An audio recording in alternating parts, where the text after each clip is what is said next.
même. Donc l'extrême droite en fait c'est un champ extrêmement large et son socle c'est la question identitaire. C'est comme ça que je le définis. Après aujourd'hui, enfin avant l'extrême droite c'était un tabou. On ne discutait pas avec l'extrême droite. Jacques Chirac par exemple avait refusé le débat avec Jean-Marie Le Pen en disant nous ne composerons jamais avec le racisme et l'antisémitisme. À mes yeux, l'extrême droite est raciste et antisémite. Mais aujourd'hui, donc là c'est un extrait de la vidéo de l'émission Le Ring où il y a une personne étiquetée d'extrême gauche et une personne étiquetée d'extrême droite qui débattent. Donc là en l'occurrence Louis Boyard d'extrême gauche et Georges Jordi d'extrême droite. Et donc là le premier donc il catégorise un peu et on lui demande ce que c'est de l'extrême droite. Donc moi en soi je suis plutôt d'accord avec lui, je trouve que parce qu'elle est très générale, elle est très vague hein, la définition, c'est juste des gens qui en tout cas ont un point commun, c'est l'identité. Après est-ce que c'est totalement vrai dans le sens où est-ce qu'il n'y a pas des gens de gauche, d'extrême gauche ou du centre qui sont aussi très attachés à l'identité? Donc c'est pour ça, c'est très vague, mais c'est vrai que de toute manière ceux d'extrême droite ont tous ce point commun là. Pour lui l'extrême droite égale fascisme, pas le fascisme forcément historique voilà, du milieu du XXe siècle, mais un fascisme en tout cas comme on l'entend aujourd'hui. Et donc là par contre lui il rajoute que l'extrême droite est raciste et antisémite. Donc ok pour la question de l'identité, mais pour moi il n'y a pas de rapport entre l'identité et le fait d'être xénophobe, ou antisémite, ou anti-musulman, ou même anti-chrétien, hein, ça pourrait être dans n'importe quel autre pays. Alors par contre je nie pas du tout que dans le lot il y en a qui sont comme ça, mais bon voilà, de vouloir mettre tout le monde dans le même sac, je trouve que c'est un peu réducteur. D'ailleurs, je vais te le dire, je suis pas ici pour débattre avec toi, je te combats.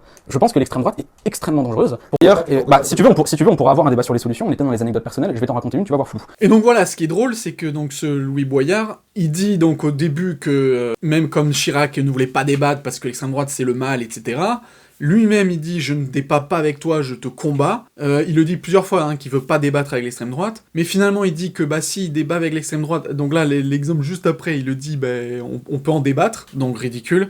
Et puis quand même si, parce qu'il dit aussi que finalement il débat avec eux, parce que comme la droite a beaucoup plus de visibilité, de temps de parole que la gauche, il faut essayer de se mettre à leur niveau. Bon bah ça pourquoi pas.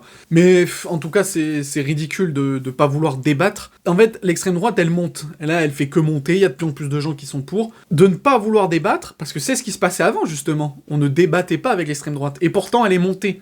Donc justement, c'est parce que c'est quand on a des mecs qui donnent plein d'idées, qu'elles peuvent être bonnes ou pas, peu importe, tout est subjectif, mais la personne qui va donner des idées, s'il a pas de contradicteur en face, bah il y a beaucoup de gens de masse et tout qui vont être « Ah oui, il a raison, c'est bien ». Si vous mettez pas quelqu'un qui est contre lui en face pour lui dire « Non, là c'est pas bien, je te dis pourquoi », bah les gens qui a priori auraient pu se dire « Ah ouais, il a raison, je vais aller vers lui », bah avec un contradicteur, ils pourraient se dire « Ah, ben non, mais finalement, l'autre a pas tort, etc. » et du coup, je vais être plus mesuré, je vais peut-être pas aller là. Dans la vidéo, il parle beaucoup de démocratie, que voilà, c'est pas la démocratie extrême droite et tout, mais justement, la démocratie, c'est avoir des opinions. Encore une fois, tu dis pas « Je veux buter telle personne, ou telle ethnie, ou telle religion », je veux dire, t'as le droit de penser ce que tu veux et de dire ce que tu veux. Donc c'est pas deux poids, deux mesures, hein. Un coup on est « Je suis Charlie », tout le monde est debout, et bizarrement, après, faut censurer tout le monde, c'est vraiment, on est le pays schizophrène, quoi. Et donc là, enfin oui, il est con de dire je ne veux pas débattre avec eux, parce que déjà, de 1, il le fait, donc le mec, ça veut dire que ce qu'il dit, il ne le respecte pas, donc c'est bien pour un politique, hein, de montrer cette image-là, et en plus de ça, voilà, c'est bête même au niveau idéologique, parce que justement, si t'es opposé à ça et que tu veux pas que ton adversaire augmente, justement, le mieux c'est d'être en contradiction. Si tu le laisses parler,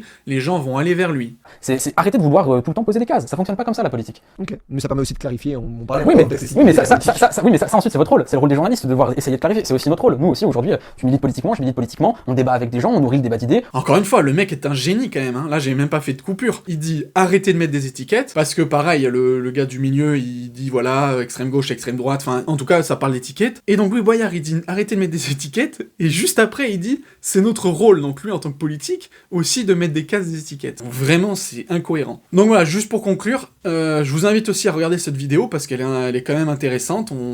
Il y a vraiment deux opposés qui s'affrontent, mais c'est surtout que voilà, la vidéo, même si là je parle que de Louis Boyard et pas de Georges Jordi, voilà, cette vidéo elle est pas sur le fond à savoir est-ce que c'est mieux l'extrême gauche ou l'extrême droite. Il y a du bon dans les deux et il y a du mauvais dans les deux, c'est pour ça que je vous invite à vous faire votre propre opinion et à vous instruire vous-même au lieu de vous dire ça c'est noir, ça c'est blanc. Justement c'est bien de regarder ce genre de personnes, comme ça vous voyez ce que les deux pensent. Mais par contre sur la forme, Louis Boyard est absolument dégueulasse. Et j'entends souvent comme quoi on dit oui c'est un bon gars, enfin il est bon justement là-dedans et tout. Alors je ne mets pas en question leur niveau d'éloquence et même leur niveau de richesse intellectuelle et culturelle par rapport au savoir en général qu'ils ont sur la littérature, la politique et tout. Sur ça, les gars sont très bons. Mais c'est juste que, en fait, il dit beaucoup de merde. C'est pour ça, sur le fond, il est très intelligent, mais sur la forme, il est dégueulasse. Il dit tout et son contraire dans la même phrase, quoi. Bref, regardez la vidéo et faites-vous votre opinion.